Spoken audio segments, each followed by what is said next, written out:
നമസ്കാരം. സാർ, ഈ ഇന്ത്യ പാക് യുദ്ധ സമയത്ത് ഈ പറയുന്ന പോലെ ട്രംപ് എടുത്തിരുന്ന ഒരു സ്റ്റാൻഡ് അല്ല ഇപ്പോൾ ഇസ്രയേൽ ഇറാൻ ഈ യുദ്ധ സമയത്ത് കാണിക്കുന്നത്. അപ്പോ അമേരിക്ക, ട്രംപ്, അപ്പൊ അമേരിക്ക ഇപ്പോ ഒരു ഇരട്ടത്താപ്പ് അല്ലേ കാണിക്കുന്നത്? തീർച്ചയായിട്ടും അങ്ങനെ വേണം കരുതാൻ. ഇന്ത്യ പാക് യുദ്ധ സമയത്ത് സമാധാനം എത്രയും പെട്ടെന്ന് വേണം, യുദ്ധം ഉടനെ നിർത്തണം എന്ന് പറഞ്ഞ് അമേരിക്ക പാഞ്ഞു നടക്കാൻ. അമേരിക്കയ്ക്ക് പെട്ടെന്ന് സമാധാനം വേണം, അതായിരുന്നു ആഗ്രഹം. പുറമേ നിന്ന് നോക്കുമ്പോൾ എല്ലാവർക്കും തോന്നും നല്ല കാര്യമല്ലേ പറയുന്നത്. അപ്പൊ രണ്ടുപേരും യുദ്ധം നിർത്തണം, രണ്ടും ആണവ ശക്തികളാണ്, അയൽക്കാരാണ്, നിങ്ങൾ അങ്ങനെ വഴക്ക് കൂടേണ്ടവരല്ല എന്നൊക്കെ പറഞ്ഞ നല്ലൊരു ഉപദേശം എന്ന് നമുക്ക് തോന്നും. പക്ഷേ അതേ ട്രംപ് ഇസ്രയേൽ ഇറാൻ യുദ്ധത്തിന്റെ ഈ സമയത്ത് എന്ത് സ്റ്റാൻഡാണ് സ്വീകരിച്ചിരിക്കുന്നത്? ഇവിടെ സമാധാനത്തിന്റെ ഒരു വഴിയിലേക്ക് ഈ രണ്ട് രാജ്യങ്ങളെയും കൊണ്ടുവരാൻ വേണമെങ്കിൽ ആത്മാർത്ഥമായി ഇടപെടാവുന്ന രാജ്യമാണ് അമേരിക്ക. ഇസ്രയേൽ അമേരിക്കയുടെ ഏറ്റവും വലിയ സഖ്യകക്ഷിയാണ്, അടുപ്പക്കാരനാണ്. അവരെ ഡിപ്പെൻഡ് ചെയ്താണ് ഇസ്രായേൽ നിലനിൽക്കുന്നതെന്ന് തന്നെ വേണമെങ്കിൽ പറയാം. പക്ഷേ ശക്തമായ ഒരു നിലപാട് സ്വീകരിക്കുന്നില്ല. ഇറാന്റെ കാര്യത്തിലാണെങ്കിലും ആ രീതിയിലുള്ള ഒരു നിലപാടിലേക്കല്ല അദ്ദേഹം പോകുന്നത്. യുദ്ധം നടക്കട്ടെ എന്നുള്ള മട്ടിൽ ഗാലറിയിൽ ഇരുന്നു കൊണ്ട് യുദ്ധത്തെ പ്രോത്സാഹിപ്പിക്കുന്ന ഒരു നിലപാടിലാണ് അമേരിക്ക ഇപ്പോൾ നിൽക്കുന്നത്. ഇതിന്റെ ഇരട്ടത്താപ്പാണല്ലോ ഇപ്പൊ എന്നോട് ചോദിച്ചത്. അപ്പോ ഇതില് ഇതില് അമേരിക്കയുടെ വലിയൊരു താല്പര്യമുണ്ടെന്ന് ഞാൻ സംശയിക്കുകയാണ്. അതായത് ഇറാനും ചൈനയും തമ്മിൽ വലിയൊരു വ്യാപാര ബന്ധമുണ്ട്. അതായത് ഇറാനിൽ ഉണ്ടാക്കുന്ന എണ്ണയുടെ 90% ചൈനയിലേക്കാണ് കയറ്റുമതി ചെയ്യുന്നത്. എന്ന് മാത്രമല്ല, ഇറാന്റെ ഏറ്റവും വലിയ വ്യാപാര പങ്കാളി ചൈനയാണ്, അമേരിക്ക അല്ല, ചൈനയാണ്. അതും കൂടാതെ ഈ ചൈന എന്ന് പറയുന്ന രാജ്യം ഇറാനില് ധാരാളം ഇൻവെസ്റ്റ്മെന്റുകൾ നടത്തിയിട്ടുണ്ട്. ഇൻഫ്രാസ്ട്രക്ചർ എന്നുള്ള നിലയിലും വ്യവസായം, വ്യാപാരം എന്നുള്ള നിലയിലും കയറ്റുമതി ഇറക്കുമതി രംഗത്തും ചൈന വൻതോതിലുള്ള ഇൻവെസ്റ്റ്മെന്റ് ആണ് ഇറാനിൽ ചെയ്തിരിക്കുന്നത്.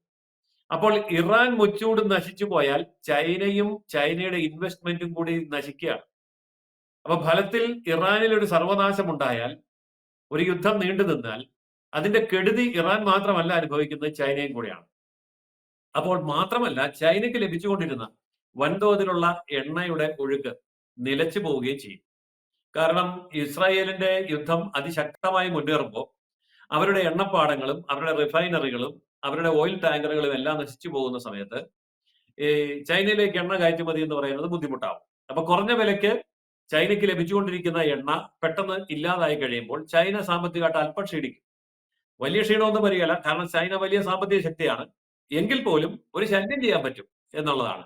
ഇപ്പൊ പട്ടി കടിക്കുന്നതിന് പകരം കൊതുക് കടിക്കുന്ന ശല്യമെങ്കിലും ചൈനയ്ക്ക് ഉണ്ടാകും എന്ന് മാത്രം. പക്ഷേ അതൊരു ശല്യമാണല്ലോ.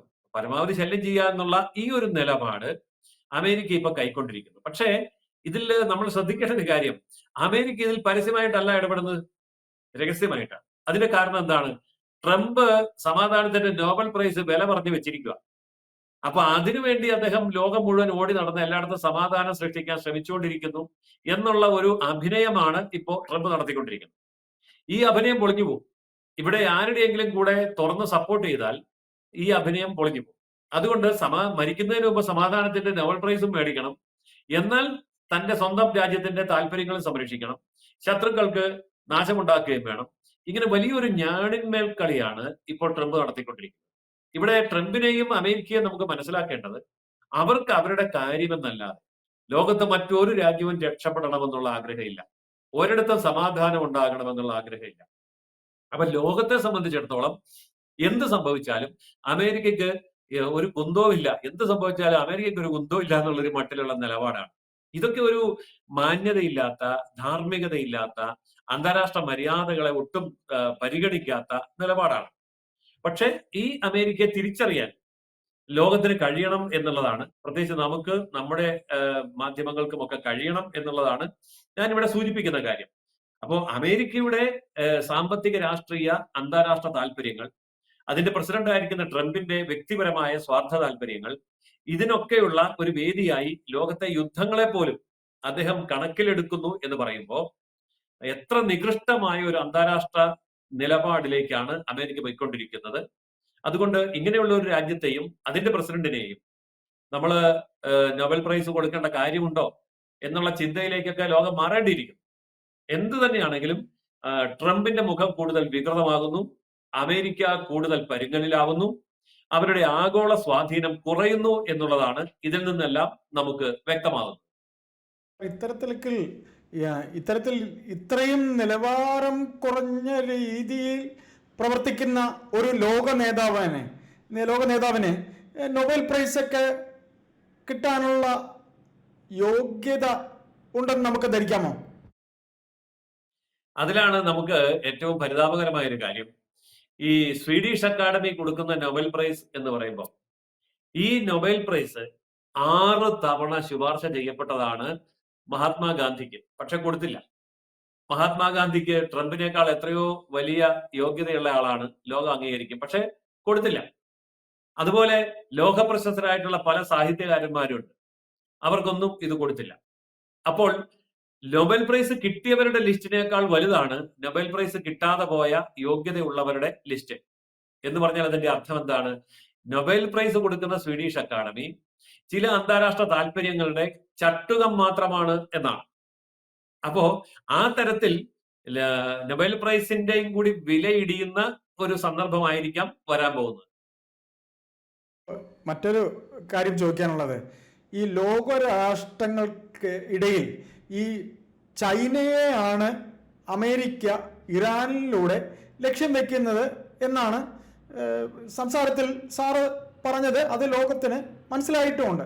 സർ, ഇനി നരേന്ദ്രമോദിയുടെ സ്റ്റാൻഡ് പഴയ ഒരു ദോസ്ത് മൈൻഡ് ട്രംപിനോട് ഉണ്ടാകുമോ?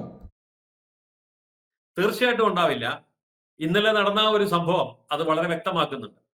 അതായത് സമീപകാല ലോക ചരിത്രത്തിൽ ഒരു ലോക നേതാവും അമേരിക്കൻ പ്രസിഡന്റിന്റെ മൂക്കിന് ഇടിവെച്ച് കൊടുക്കുന്ന പോലെയുള്ള പ്രതികരണം നടത്തിയിട്ടുമില്ല. നമുക്കറിയാം, G7 രാഷ്ട്രങ്ങളുടെ സമ്മേളനത്തിന് വേണ്ടി കാനഡയിൽ നരേന്ദ്രമോദി എത്തുന്നതിന്റെ തൊട്ട് മുമ്പ് അദ്ദേഹം കാനഡയിൽ നിന്ന് അമേരിക്കയിലേക്ക് പോയി. കാരണം വ്യക്തമാണ്, നരേന്ദ്രമോദി വന്നാൽ പിന്നെ ട്രംപിന് പ്രസക്തിയില്ല. നരേന്ദ്രമോദി ഇന്ന് ലോകം മുഴുവൻ അതുപോലെ ഉയർന്നു നിൽക്കുമ്പോൾ നരേന്ദ്രമോദിയുടെ മുന്നിൽ കൊച്ചാവണ്ടല്ലോ എന്ന് കരുതിയാണ് അദ്ദേഹം രക്ഷപ്പെട്ടത്. എന്നിട്ട് അദ്ദേഹം എന്താ ചെയ്തത്? അമേരിക്കയിൽ ചെന്നിട്ട് മോദിയെ വിളിച്ചു. ഞാൻ വളരെ അത്യാവശ്യമായതുകൊണ്ട് ഇങ്ങോട്ട് പോകുന്നതാണ്, ഇറാനിലെ വിഷയമൊക്കെ അറിയാമല്ലോ, അതുകൊണ്ട് എനിക്ക് അവിടെ നിൽക്കാൻ പറ്റിയില്ല എന്ന് പറഞ്ഞ് 35 മിനിറ്റാണ് സംസാരിച്ചത്. ആ 35 മിനിറ്റ് നേരം നരേന്ദ്രമോദി ട്രംപിന് കൊടുത്ത മറുപടി ലോകത്തിന്നു വരെ ആരും ഒരു അമേരിക്കൻ പ്രസിഡന്റിന്റെ മുഖത്ത് നോക്കി സംസാരിച്ചിട്ടില്ല. ശരിക്കും പറഞ്ഞാൽ ഇവിടെ കാനഡയിൽ വെച്ച് നരേന്ദ്രമോദിയെ നേരിട്ടൊന്ന് കൈ കിട്ടിയിട്ട് വേണം 4 വർത്തമാനം പറയാൻ എന്ന് വെച്ച് നരേന്ദ്രമോദി ചെന്നതാണ്. ഇത് മനസ്സിലാക്കി അയാൾ ഓടി ഒളിച്ചതാണ്. എന്നിട്ട് ഫോണിൽ വിളിച്ച സമയത്ത് വ്യക്തമായി നരേന്ദ്രമോദി പറഞ്ഞു, ഇന്ത്യ പാകിസ്ഥാൻ യുദ്ധത്തിൽ ആരും ഇടപെട്ടിട്ടില്ല, ഇടപെടേണ്ട ആവശ്യവുമില്ല, ഭാവിയിലും അത് അംഗീകരിക്കാൻ പോകുന്നില്ല. അവിടെ പാകിസ്ഥാന്റെ പട്ടാള മേധാവിയുടെ അഭ്യർത്ഥനയെ മാനിച്ചുകൊണ്ടാണ് ഞങ്ങൾ യുദ്ധം വെടിനിർത്തലിന് തയ്യാറായത്. അപ്പോൾ ആ വെടിനിർത്തൽ പാകിസ്ഥാൻ യാചിച്ചു മേടിച്ചതാണ്. പാകിസ്ഥാന്റെ മുഴുവൻ എയർബേസുകളും തകർത്തു, മുഴുവൻ ആയുധശാലകളും തകർത്തു. അതെ, യാചിച്ചു മേടിച്ചതാണ്.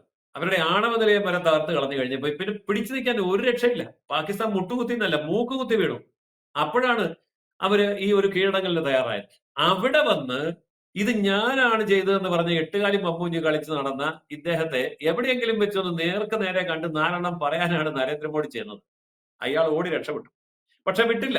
35 മിനിറ്റ് നേരത്തെ സംഭാഷണത്തിൽ വ്യക്തമായി നരേന്ദ്രമോദി പറഞ്ഞു, ഇതിൽ യാതൊരു വിധത്തിലുള്ള ബാഹ്യ ഇടപെടലുകളും ഇല്ല എന്ന് മാത്രമല്ല, ഇനി ഭാവിയിലോട്ട് അനുവദിക്കാനും പോകുന്നില്ല എന്ന് വളരെ വ്യക്തമായിട്ട് അദ്ദേഹം പറഞ്ഞു. അപ്പോൾ പാകിസ്ഥാന്റെ ഭാഗത്ത് അല്ലെങ്കിൽ മറ്റേതെങ്കിലും ഒരു ഭാഗത്ത് ഇന്ത്യയുടെ നിലപാട് പ്രഖ്യാപിക്കാൻ ഇന്ത്യക്ക് ആരുടെയും സഹായം ആവശ്യമില്ല എന്നുള്ള തുറന്ന പ്രഖ്യാപനമാണ്. അവിടെ അമേരിക്കൻ പ്രസിഡന്റ് പറഞ്ഞു, അങ്ങനെയുണ്ടെങ്കിൽ സമ്മേളനമെല്ലാം കഴിഞ്ഞ് തിരിച്ചു പോകുന്ന വഴി ഇതുവഴി വന്നുകൂടെ, നമുക്കൊരു ചായയൊക്കെ കുടിച്ച് വർത്താനം പറഞ്ഞു പോവാം. അപ്പോഴേ അദ്ദേഹം പറഞ്ഞു, ഞാൻ വരുന്നില്ല. അതായത് എനിക്ക് നേരത്തെ പറഞ്ഞു പോയ കാര്യങ്ങളുണ്ട്, അപ്പോൾ അവിടേക്ക് പോകണം, അതുകൊണ്ട് നേരത്തെ പറഞ്ഞു വെച്ചിരിക്കുന്ന പരിപാടികളിലേക്ക് പോകണം എന്നുള്ളത് കൊണ്ട് ഞാൻ വരുന്നില്ല എന്ന് തന്നെയാണ് അദ്ദേഹം അതിന് മറുപടി കൊടുത്തത്. ക്രൊയേഷ്യയിൽ പോകേണ്ടതുണ്ട്, അതുകൊണ്ട് ഞാൻ അമേരിക്കയ്ക്കല്ല പോകുന്നത്, ക്രൊയേഷ്യയിലേക്ക് പോവുകയാണ് എന്ന് പറഞ്ഞ് മോദിയുടെ ആ ഒരു നിലപാട് അമേരിക്കൻ പ്രസിഡന്റിന്റെ ക്ഷണം നിരസിച്ചുകൊണ്ട്, അമേരിക്കൻ പ്രസിഡന്റ് എടുത്ത നിലപാടുകളെ തള്ളിക്കളഞ്ഞുകൊണ്ട്, ഇന്ത്യയുടെ നിലപാട് ആവർത്തിച്ചുറപ്പിച്ചുകൊണ്ട് ഞാൻ അമേരിക്കയിലേക്ക് വരുന്നില്ല എന്നും ക്രൊയേഷ്യയിലേക്ക് പോവുകയാണെന്നും പറഞ്ഞ ആ ഒരു ധീരമായ നിലപാടുണ്ടല്ലോ, അത് ലോക ചരിത്രത്തിൽ വളരെ അപൂർവമായിട്ട് ആരെങ്കിലും അങ്ങനെ എടുത്തിട്ടുള്ളൂ. മാത്രമല്ല, ഇനി അടുത്ത ഒരു സമ്മേളനത്തിന് ഇന്ത്യയിൽ വരുമ്പോൾ നമുക്ക് നേരിട്ട് കാണാം എന്ന് പറഞ്ഞാൽ, ഞാൻ അങ്ങോട്ട് വരുന്നില്ല, നീ ഇങ്ങോട്ട് വന്നാൽ കാണാം എന്ന് അമേരിക്കൻ പ്രസിഡന്റിന്റെ മുഖത്ത് നോക്കി പറഞ്ഞ നരേന്ദ്രമോദി, അത് ലോകത്തില് ഇതുപോലെ ഒരു സ്റ്റാൻഡ് ഇന്ന് വരെ ആരും എടുത്തിട്ടില്ല. ഇവിടെ രണ്ട് കാര്യങ്ങളാണുള്ളത്. ഒന്ന്, ഇന്ത്യയുടെ ആഭ്യന്തര കാര്യത്തിൽ ഇന്ത്യയും പാകിസ്ഥാനും തമ്മിലുള്ള ഉഭയകക്ഷി കാര്യങ്ങളിൽ ഒരു ലോകശക്തിക്കും ഒരു സ്ഥാനവുമില്ല എന്ന് വ്യക്തമായി. രണ്ട്, അമേരിക്ക എന്ന് പറഞ്ഞാൽ അത് ലോക പോലീസായിട്ട് ഇന്ത്യ അംഗീകരിക്കാൻ പോകുന്നില്ല എന്ന് വ്യക്തമായി. ശരിക്കും പറഞ്ഞാൽ അമേരിക്കയ്ക്ക് മുഖം നഷ്ടപ്പെട്ട ഒരു നടപടിയാണ് നരേന്ദ്രമോദിയിലൂടെ ഉണ്ടായത്. അമേരിക്കൻ പ്രസിഡന്റിന്റെ ട്രംപിന്റെ മൂക്കിന് ഇടിവെച്ചു കൊടുത്തതുപോലെയുള്ള ഒരു നിലപാടാണ് നരേന്ദ്രമോദി സ്വീകരിച്ചത്. ഇതിൽ നിന്നെങ്കിലും അമേരിക്കയും ട്രംപും പാഠം പഠിച്ചാൽ അവർക്ക് നല്ലത് എന്നാണ് എനിക്ക് തോന്നുന്നത്. അതായത് ട്രംപിന്റെ നമ്മുടെ ഇന്ത്യയോടുള്ള, അതായത് നരേന്ദ്രമോദിയോട് കാണിക്കുന്ന ഇരട്ടത്താപ്പ്, അതിനുള്ള ചുട്ട മറുപടി നരേന്ദ്രമോദി നൽകിക്കഴിഞ്ഞു. ഇനിയെങ്കിലും ഇത്തരം പരിപാടി നിർത്തിക്കൊള്ളാൻ ഇനി കാണുന്ന അവസരത്തിൽ ബാക്കി താങ്കൾക്ക് തന്നുകൊള്ളാം എന്ന് ഭംഗ്യന്തരേണ നമ്മുടെ നരേന്ദ്രമോദി പറയാതെ പറഞ്ഞു വെച്ചു എന്ന് പറയാം, അല്ല സർ? തീർച്ചയായും ബാക്കി ഇനി നേരിട്ട് കാണുമ്പോൾ വെച്ചിട്ടുണ്ട്.